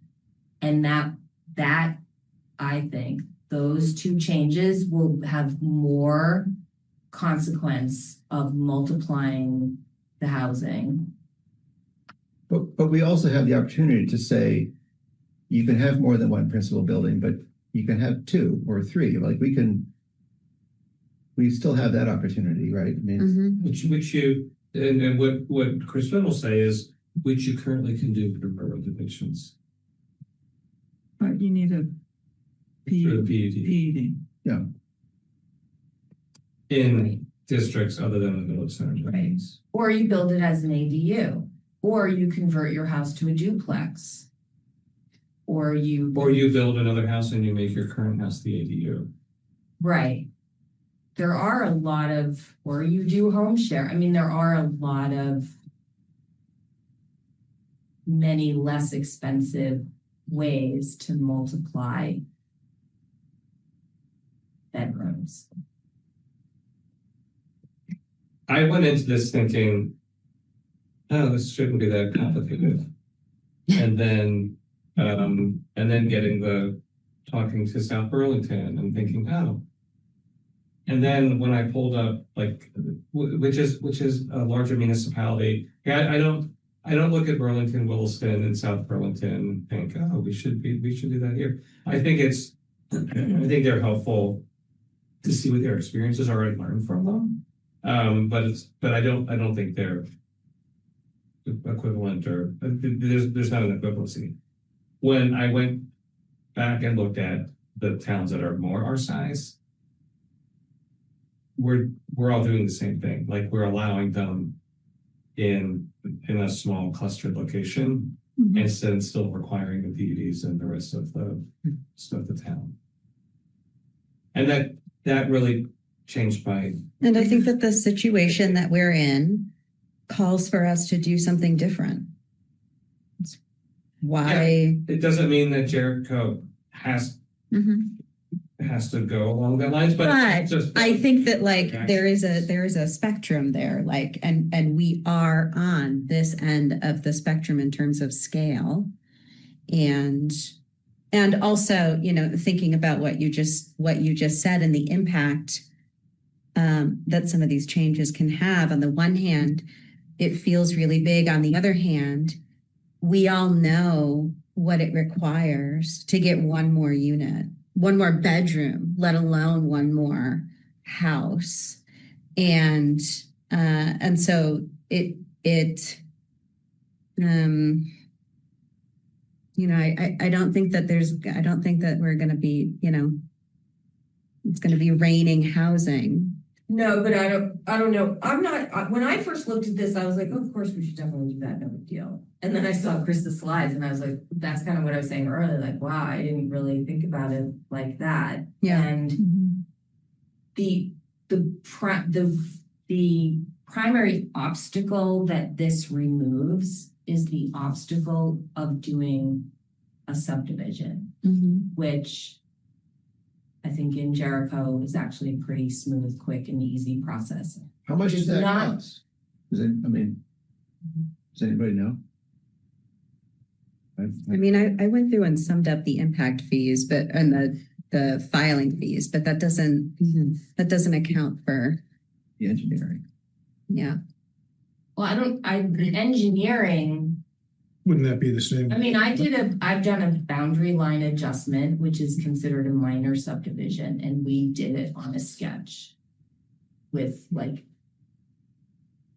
an existing survey So from 25 years ago. But anyway, what I was going to say is the requirements of adding a principal building so sure, you don't have to subdivide, but you still have to have adequate septic. This is what you're saying about raining houses. You still have a lot of other hurdles to go through.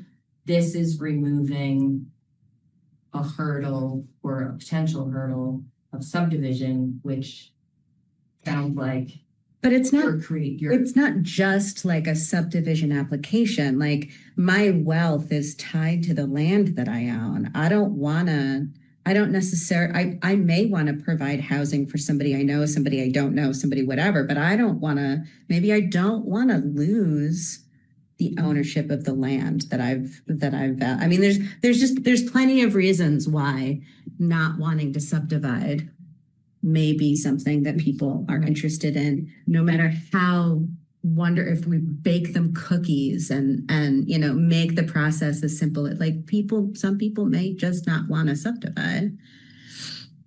And that makes sense to me. I think I'm going back to, excuse me, because I just got super itchy. Chris Brown's question feels paramount to me, which is there's a difference based on scale, whether we're talking one more principal building in a particular size and place versus multiple principal buildings in a size and place. Like that feels different to me. So I agree, Susan, the no-brainer of, well, we already have one. Why can't you just have another one without making it a big deal?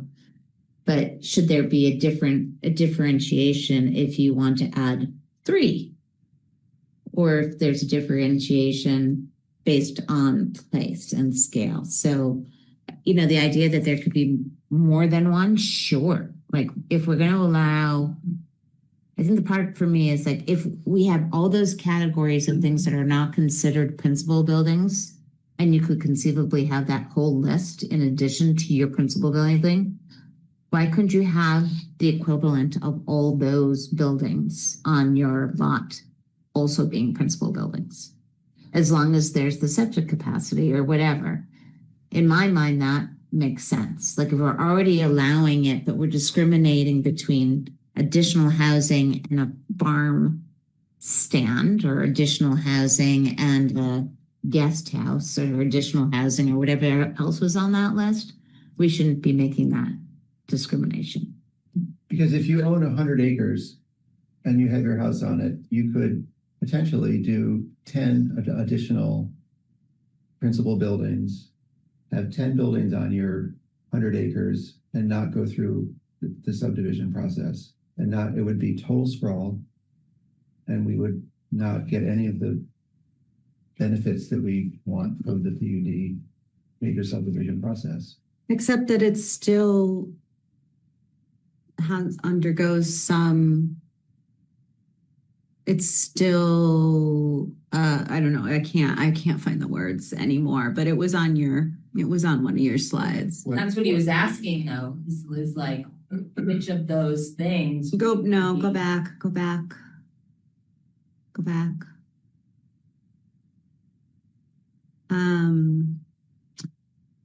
Allow it, but regulate it. So the density limits stay the same, which is what we've discussed. I'm sure that we would require the same environmental protections be in place. Sure, but you could still get 10 houses spread out over 100 acres, total sprawl, and no control. No PUD, no regulation. No PUD, no sort of condensed development in rural areas. I guess I'm just saying the number. I think there's as much regulation as we want to Right, put so on that it. feels like that's a question, right? Because under scale and layout, should buildings be clustered? We could say, yeah, buildings should be clustered. Like if we wanted to pursue thinking about this more. I think there needs to be a limit on the number. What if you had 200 acres? You'd have 20 houses all spread out. There'd be no clustering, none of the environmental protections that we want, and there'd be no regulation. But What if you're on a 1 acre lot, you can afford the septic, you put in 4 houses on there? It's the same question, just at a different scale, but. No, but that would be presumably in one of our development designated growth areas. Not necessarily, you got a You would 1 acre welcome lot, which is zoned 1 acre, and you want to put 4. Well, but that would be clustered by definition, and it's all within an acre. But is that still, do we want to have 4 major buildings on a 1 acre lot in a 1 acre zone? Four dwellings, 4 residences, separate In a 1 independent acre buildings. zone, sure. So Well, 4 no, you buildings. In a wouldn't, 1 acre district? because you're saying the density limit would stay the same, so your 1 acre lot, the 1 acre lot With 3 allows principal for buildings unit. on Allows for dwelling units, you could. allows 4 units. So here's the question. Could we do, like, I'm looking at this slide. I'm also very tired, so I'm getting cranky and I'm being rude. So I'm sorry because I just Go for it. interrupted. We love you, Heidi. Go. Thank you. I love this context slide. I look at this slide and I think 100% I want to allow multiple houses on one lot to make it easier to build infill housing and reduce cost and complexity. I want all these things. Right now, I want all these things, but not in the forestry or in the 100 acre lot areas. I want to say, let's start in the places that we've already started and feel comfortable about really focusing infill or really focusing development. And let's not include forestry and rural ag for now. And I know that's very simple compared to all the other things that we just said, but that's my recommendation. I would channel my inner Chuck and say that's very elitist to say. I'm super elitist right now, but yes, thank you. Okay, as long as you acknowledge. No, so what I am going with the, what can we practically do right now that finds the right balance between promoting the kind of growth and flexibility that we're looking for without having unintended consequences of creating sprawl where we don't want it, creating environmental impacts where we're trying to be careful, and where we are keeping with the overall goals of the town plan. How'd that hold up? Still elitist. I've got my 3 acres. Don't you dare put something on your 3 acres next to mine that'll ruin Well, my that's view. not our motivation, Eric. I know it's not, No. but that's the impact. But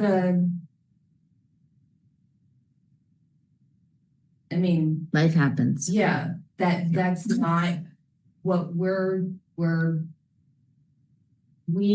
we don't want to over-regulate what SJ was saying. Like, we don't want to over-regulate it so much that nobody can do anything and everybody just takes their ball and goes home and says, forget it, I'm not Right. going to do anything, which is kind of what we have now. Not necessarily because it's over-regulated, but because the market somewhat throws it. But, I just came from a place that's like 2,000 years old. Like, okay, we can't plan for 2,000 years, but we are trying to make good, smart decisions that future generations will benefit from. And this compact growth in walkable places is currently the name of the game that we're playing. Mm-hmm. And we're expanding it from the very concentrated by including 3 acres and whatnot, right? So in some of our zoning. We're not, at the end of this, we're not going to have a 3 acre zone. It'll be a 1 acre zone. Exactly. So I think I really appreciate, Eric, what you're bringing up, because I do think it goes back to Wendy's perpetual reminder that whatever we are proposing, we need to be ready to stand behind. We need to be ready to say this is our rationale, and we need to be ready to listen to ways in which we've missed the mark, right? Mm-hmm. And so I think you're raising what we're potentially what we're going to hear, and as long as we're comfortable saying yes, thank you for sharing that, and either we will think about it or we have thought about it, and these are the reasons why we're moving in a different direction, and it's about that balancing. So I would appreciate it. I find your location filter appealing, and I also find Chris's numeric constraint Well, if there's a numeric constraint, then you could, and somebody anywhere in town could do this to a limit. Mm-hmm. And I'm not opposed to that either. I think we should land on those being the two variables that we come back to refining when it's not 8:30 at night. I think What are the two variables? The trade-offs and the possible scenarios if we were to limit to certain areas Districts. or certain I numbers. think you like laid it out under scale and layout, the questions that you laid out here, like, or should we limit the number of buildings? Should it be allowed in all districts? Should building be clustered? Like those are the prime questions for me. when I hear what Chris's argument, you can take 100 acres, you could put 10 houses on it. You can do that now by subdividing, but it would be a major subdivision. It would trigger a PUD, and what would trigger it would be the number 4. So there's inherently maybe a cap there. Moving on. And the other thing, You won, the lights. the other thing that you said was willy-nilly, no regulation. And I don't think that that's totally accurate. And so those two places, which I think is where we're coming down, is make sense to look. And I do think it would be helpful to see, even though again, it's not our scale, but just to see the kinds of things that South Burlington was considering. And what happened? And what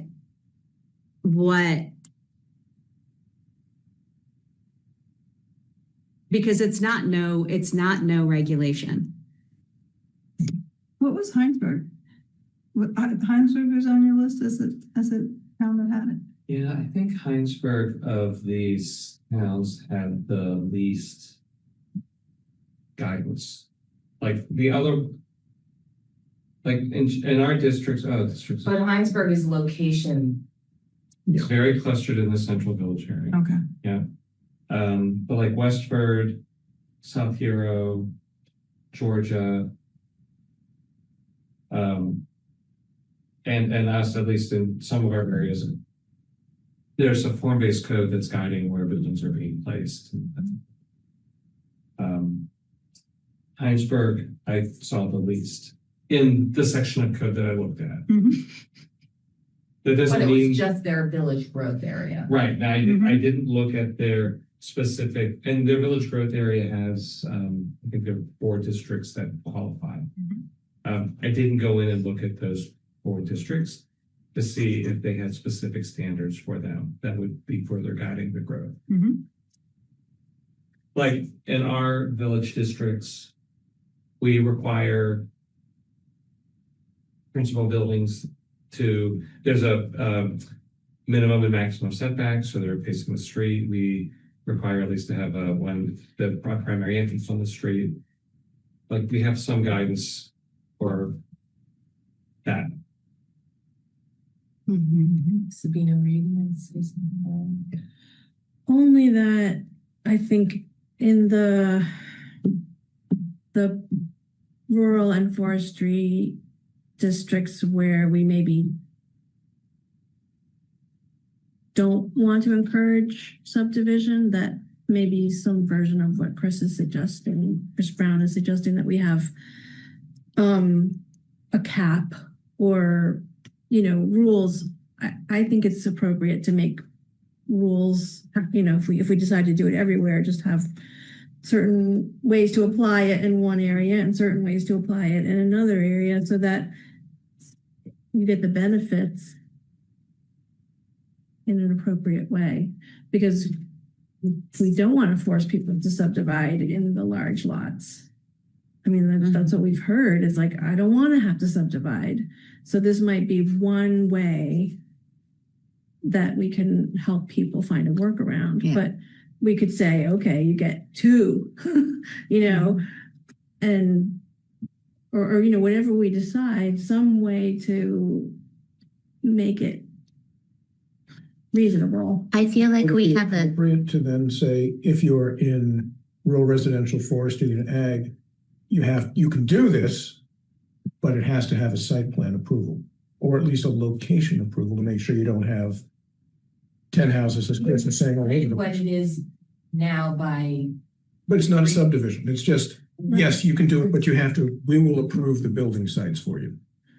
I was thinking differently, which is somewhat of a riff on what you're saying, Eric, which is we have all these tables where we make certain factors different depending upon which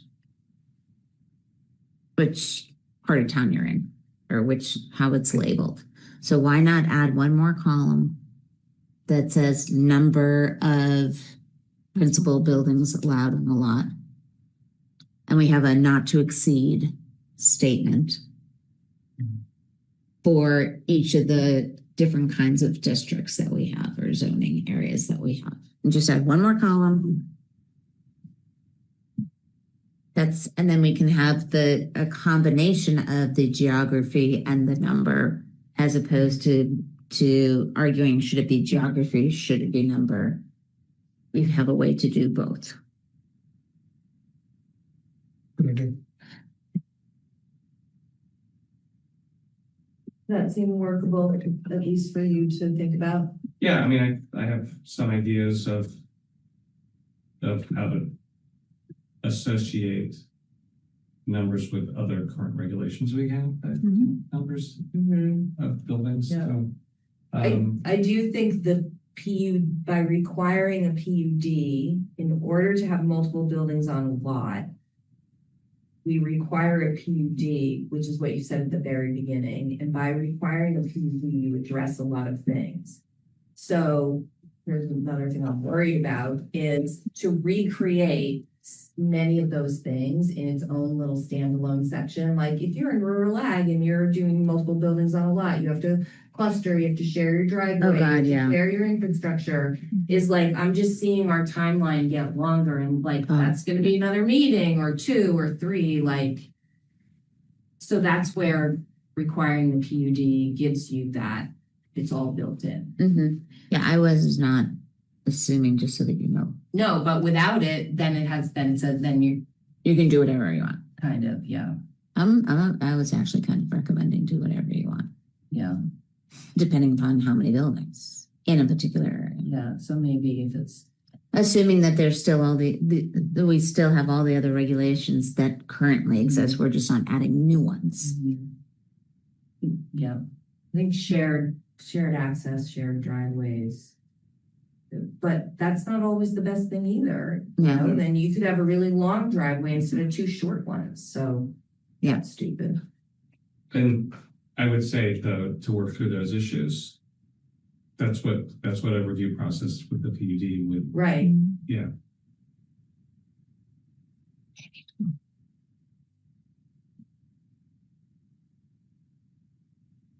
You were just walking up. So I guess I would like, I think what I'm hearing is the commission doesn't want to say no, is what I'm hearing. Mm-hmm. They don't want to say we're fine with the status quo or what we currently. But they would be more comfortable with a limit on number of principal buildings. And that may be different depending on the district. Right? Does that sum it up? Mm-hmm. Yeah, I'm not all the way away from requiring a PUD in rural ag and forestry to have multiple buildings on a lot. It kind of goes along, I was just thinking, Susan, that sort of aligned with the principle of incremental change.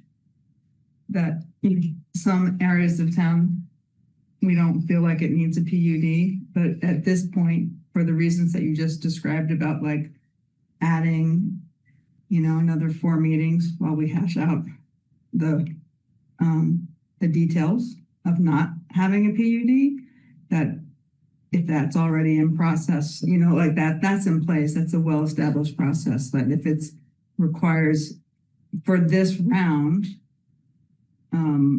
for ag and forestry, that multiple buildings with a PUD, and then we know that we're going to go back and look at other types of issues with those districts.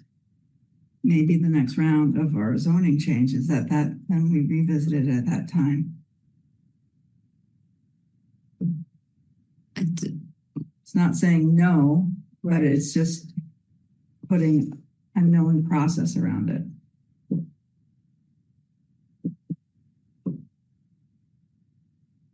Maybe we could let Chris have a go at it and talk about it. Apply all of his wisdom. Okay. Then, Tell us what to do. well, Next time. well, we might end up doing what Wendy's Right. saying, but maybe Right. there's a certain amount of wisdom that comes to this. That could make us all. Further reflection Yeah. that would make us feel better. Okay. I have some ideas.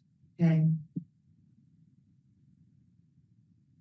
Nobody's joined us in the interim. Okay, so then we don't need to have public comment. Although if anybody's listened and has any comments and wants to email Chris or call Chris or visit him, we welcome that. Town player report. I have so much to share with everyone. I'm all yours. Just 2 minutes ago, you were threatening. The only one not smiling is Heidi. I've been spending a lot of time working on the Riverside Village development scenarios. So working with town staff here, pulling together the data with Lori down in the Lister's office on specific conditions, and then coming up with different build-out scenarios for both CCRPC and Southeast Group where I'm looking together. But I think that's coming along. That's coming along really well. And then some other things that I'm working on, the capital budget planning too, so we have a meeting Thursday on that. I haven't mentioned this before, but FEMA is doing a lot of flood mapping stuff. So there are, I don't know if it's 7 or 11 properties in Jericho that are affected. And I've just been working with CCRPC on drafting letters to send out to them so they know what's going on. So Does that change any of our NRO or any of our overlays? I don't believe so. Okay. Because our overlay refers to those maps. Doesn't reproduce those maps. Okay. And interestingly, I can't remember the numbers, but if we have 11 prop homes in floodplains now, the new maps take like 5 of them out of the floodplain. It's not like they're all expanding. So don't quote me on those numbers, but there are more properties. I don't think there are any properties going into floodplains, and there are properties coming out of floodplains. Interesting. Yeah. Okay, does anybody else have any other news or update or liaison information to share? I'm going to the bike walk summit in Bennington on Friday. Thank you. Alice. Biking there? I'm gonna start tomorrow. Any other business? Is anyone going to go to the Rise Summit at UVM? I am. Are you? Mm-hmm. Okay. Mm-hmm. I'd like to go too. When is that? In June? I want to say June 16th. I think 16, I think. I Yeah. went last year. It was really great. Yeah. Yes. Yeah. Cam and Finley went too. Mm-hmm. Mm-hmm. What does RISE stand for? I don't remember. It's the Leahy Center for Rural Institute. Rural Partnerships. Rural, yes. Sustainability and something. Yeah. Okay, so our next meeting is May 19th at 6:30. It's not relevant. Here at Town Hall, and we will be continuing on. Yes. And we're still seeing the light at the end of the tunnel. Or Yes. should we just add mud to the tunnel? No, there's a light somewhere. Okay. I'm I will just not be present. tripping you on your way towards it. Every time I'm just sticking away. Yeah, and we will miss you. Oh, you won't hear. Said you won't be here. Nope. I'm ideally getting a second grandson. I was exciting. And relevant to your question about your mother and the leased land. Yeah. My daughter lives in the UK, has a property. And in the property, the original lord or earl or whatever owns 1 square centimeter in their basement. Oh, really? And every year they have to pay like £2 for this guy. Every year. Wow. That's how Baltimore is still to this day. A Wow. lot of Still to land this day? in Baltimore is land leased and goes back to the original landowners. Crazy. Okay, may I make a motion? There. A motion to adjourn? Yes, Heidi makes a motion to adjourn. Second? A second. Sabina seconds and Wendy seconds. All those in favor of adjourn, please say aye. Aye. Yes. Yes. Yes. Please say yes. Yes. Thank you very Yes. much, everybody. Those opposed?